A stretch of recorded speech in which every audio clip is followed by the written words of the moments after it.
Hey there everyone, my name is Sarjeel Yusuf and I'm a product manager at Atlas and Opsgenie. And I would just like to thank all the organizers at DevOps Days Kiev to give me this opportunity to bring to you 5 serverless power-ups for your DevOps infrastructure. Talking about all the use cases of the serverless model that I have seen being used in Opsgenie by our customers and in general within the industry. And before we get into it, let's just remind ourselves of the motive of DevOps. Well, working at Atlassian, we really try to unleash the potential of every team. And one of the greatest ways that we have now seen in the industry that this is being achieved is through DevOps. And the way this is being achieved is by 2 principles. You build it, you run it, and automate everything. Many people mistake DevOps for a set of tools or a certification, and in some cases, even a job title. Well, it is all of that, but in reality, what DevOps actually is the cultural mindset, the philosophy of how we are going from ideation to production. And the goal of DevOps, or what DevOps tries to unleash, let's say, is to give teams value by increasing their velocity while maintaining stability. And it does this by these 2 principles that I just mentioned.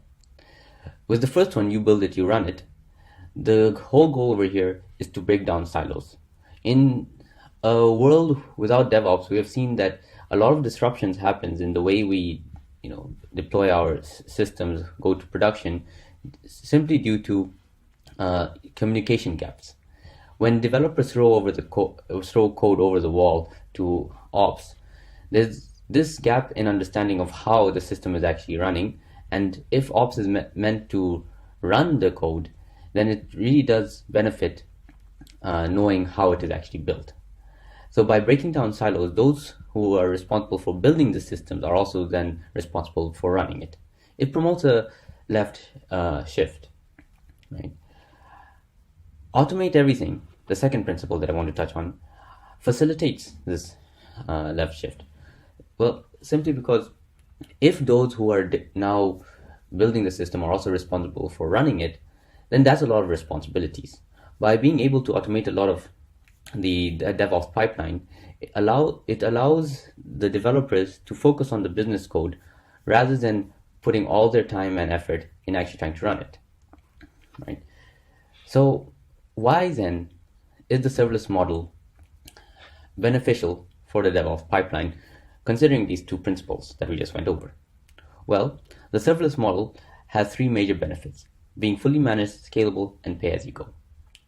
By being fully managed, we give a lot of the responsibilities of setting up the infrastructure over to the cloud vendor.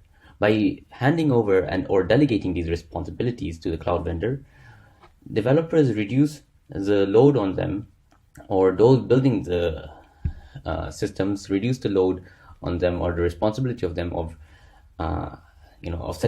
actually setting up this infrastructure, right? Security, networking, and a lot of other factors are now the responsibility of the cloud vendor. That means teams can now focus primarily on their business logic and other areas of the DevOps pipeline.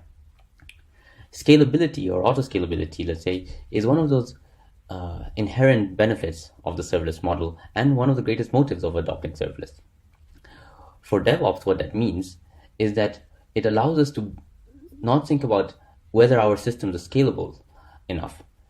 It allows us to build towards a more robust system architecture, no longer having to worry about increased loads resulting in bottlenecks within our complex distributed systems or microservice architectures, right? And the third benefit is the pay-as-you-go model. When we're building these DevOps pipelines or the DevOps infrastructure to support our development practices, we really don't want to run up the cost, right? Otherwise, it will, building a DevOps infrastructure is already hard enough.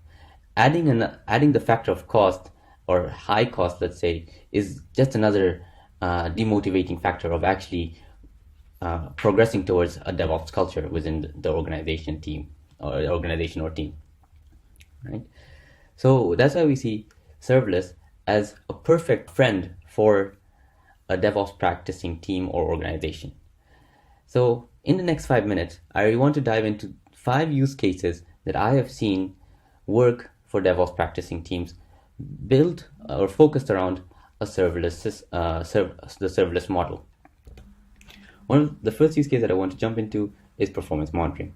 Remember, Opsgenie is an alert consolidation and incident management tool. That means customers rely upon us to consolidate all the alerts from their system and route it to the right on-call person within the right time. Also, in the event of an incident, customers leverage Opsgenie's incident management capabilities to achieve low MTTR values and high availability. All that means that Opsgenie itself always has to be on. One of the ways we do this is we use Lambda functions to replicate user business flows in production. This is pretty convenient for us, especially since Lambda functions are pretty easy to set up and they're scalable so that we can perform some form of load tests, and they're also cost effective. We monitor the response of these Lambda functions, and when anomalies are detected in production, they're sent as alerts to Opsgenie, and Opsgenie routes these alerts to the right team, to the right on-call person. That means Opsgenie on-call personnel are always aware of any disruptions or anomalies within our system, and they can jump into action and resolve these anomalies before they cause major disruptions and even outages in an extreme case.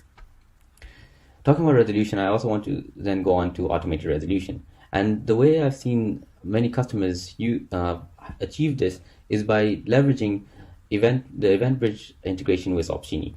This is a great time to dispel any myths about serverless, that serverless equates to fast functions, or more specifically Lambda functions. So, any service is a serverless service if it shows those 3 major benefits that we discussed earlier.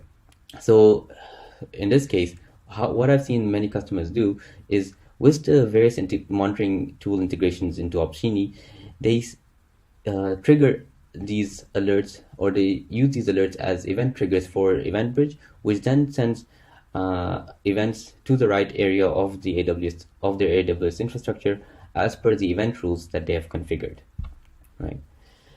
And the third use case that I want to jump into is pipelines for continuous deployments. Now, this is a use case that has come up, especially in the form of GitOps, especially with the rise of Kubernetes. Right here, we see a move away from push-based pipelines to pull-based pipelines, where users commit the desired state of their Kubernetes infrastructure, and with the help of the convergence mechanism of Kubernetes, the actual state then converges to reflect this desired state, right? In this case, we see a great use of serverless technologies such as Lambda functions. In this case specifically, we have a Lambda function that pulls Helm charts from an S3 bucket and feeds it into a cluster repo, where we then leverage weaveworks to kick off the sequence events that leverages the Kubernetes convergence mechanism to converge the architecture into the desired state. Again, continuous deployments can be scary, especially since a developer's commit can result into major changes in production. So we must then fall back on those performance monitoring and automated resolution use cases that we just discussed earlier.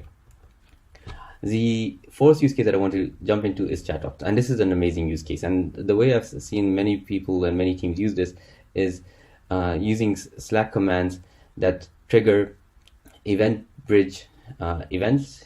Again, sending those events as per event routing rules to the right area within their AWS infrastructure. And the benefit of CHATOPS is basically that it increases transparency and breaks down those communication gaps. On top of that, these Slack commands are audited within the Slack channel, for example, giving you a nice trail of all the actions that were committed within your cloud infrastructure. And finally, I want to end this with a very interesting use case, which is continuous integration load testing. With the first use case of performance monitoring, we saw that we are continuously trying to be aware of any disruptions or even potential incidents in production. But to reduce the risk of incidents in production, we must really consider identifying bugs, and how our system performs during the development stage of the pipeline, right? And in this specific use case that is inspired by Joyce Lin, the director of developer relations at Postman, we first identify what we want to test, and we write Postman collections. We then use Postman's open source project, Newman, to run multiple Postman collections, and then we leverage Lambda functions and the ability to run concurrent requests to replicate high and low loads on your instance in the developer environment, right? And then using a monitoring tool, we basically collect the way that our development environment reacts and stack these results against benchmarks and reiterate to ensure that we meet the correct SLOs and SLIs. I hope I covered these 5 use cases within the desired time, within 5 minutes, right? And just before I end, I just want to remind everybody that these use cases were ancillary use cases to enhance the DevOps pipeline of any team, right? But serverless itself has a lot of use in your actual development environment, right? And to know more about these use cases, feel free to reach out to me or check out my blogs. And I guess that's my time. So thank you so much. And again, for any questions or to discuss these use cases and other ideas in more detail, feel free to reach out to me on my Twitter, LinkedIn, or any other communication channels. Thank you so much.